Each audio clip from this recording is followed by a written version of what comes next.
Shadows, the horror movie heroes by Clouds. Read by Distracted by Books. Chapter 14, Hot Potato. Denki's eyes widened as a hero came barreling into the bank and grabbed both of them with tentacles that were growing like hair out of his head. He immediately started struggling against the hold, which just made the hero smile. Hey man, that's not gonna work. I'm Ogawa. Oh, sorry. I don't really have an official hero name yet, but anyway, I'm here to stop you. Just follow my lead, Sparky. Even though she was as trapped as he was, Mom grinned, eat our sparks. She electrified herself, and Denki only hesitated a moment before doing the same.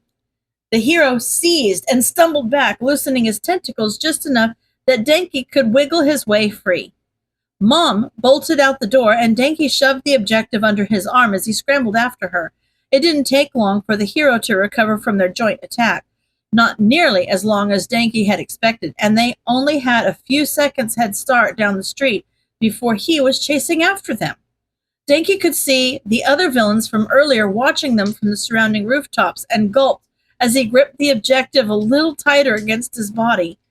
If this was what being a villain was like, why would anyone choose that? They were surrounded by enemies on every side. Who wanted to live like that?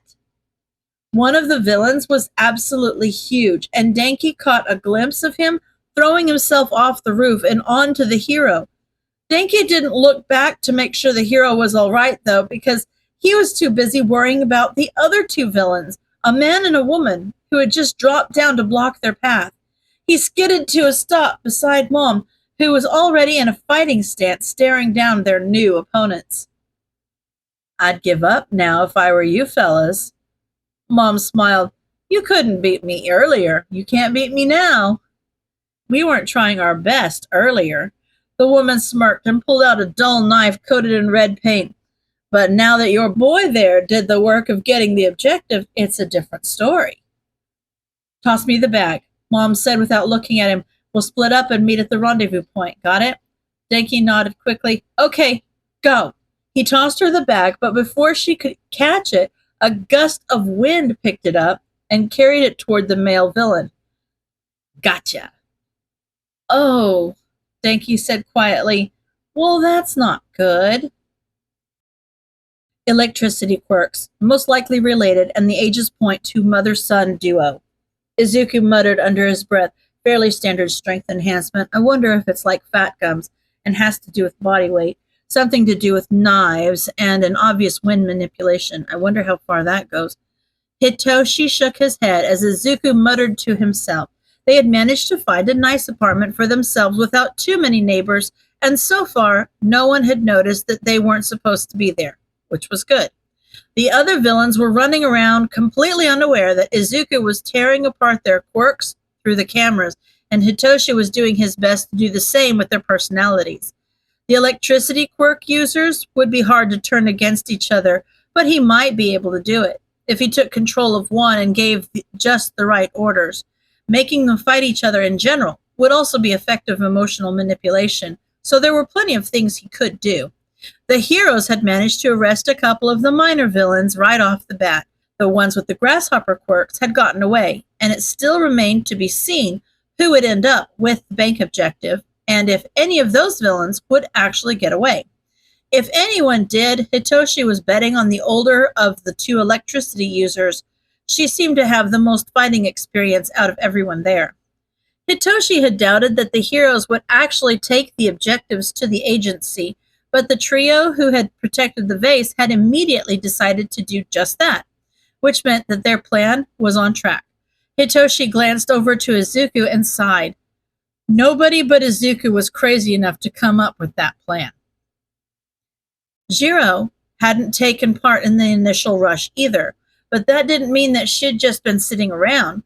She'd been looking for something, as far as Hitoshi could tell, and she'd been camped outside a tech store for a few minutes now looking for a mark. At least that's what Hitoshi assumed she was doing. She kept looking at the people passing by and almost approaching them before chickening out. She somehow still managed to keep mostly out of sight, which meant that no one had noticed her suspicious behavior. but she needed to act quickly and do whatever she was planning soon, or else she was going to get caught.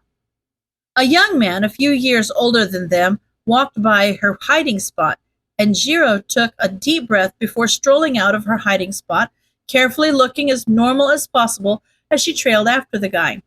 When he was almost at the store, he suddenly went rigid before relaxing, and Hitoshi leaned forward to get a closer look at the screen. It was hard to see, but it almost looked like Jiro had stabbed one of her earphone jacks into his hand. But he couldn't be sure because it wasn't a second later that they started moving, him walking right beside her the whole way. "Hey, Izuku, can you get me any visuals inside the electronics store?" Hitoshi asked. "I think Jiro's making a move." Sure." Izuku absently pulled up the cameras and went back to watching the other villain fights. "Tell me if she does anything interesting." Hitoshi nodded and watched as Jiro walked with her victim through the store, picking up some high-end speakers before whispering something to the guy and walking up to the counter. She didn't have to say another word.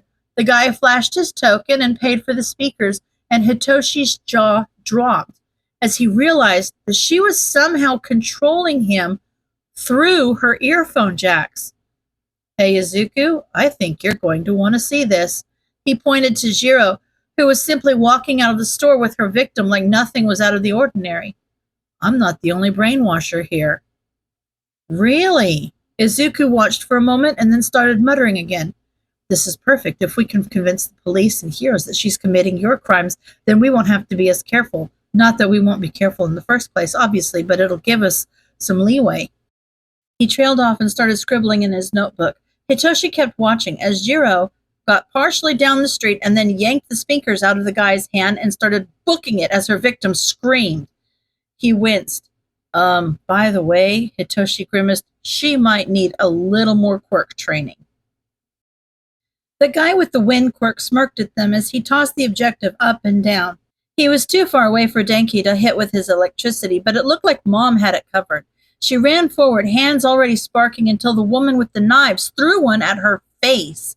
She managed to dodge, barely, but had to turn to fight the woman instead of the stupid guy who was now running away with the objective. Denki looked back toward the hero, who was still fighting that big guy, and swore.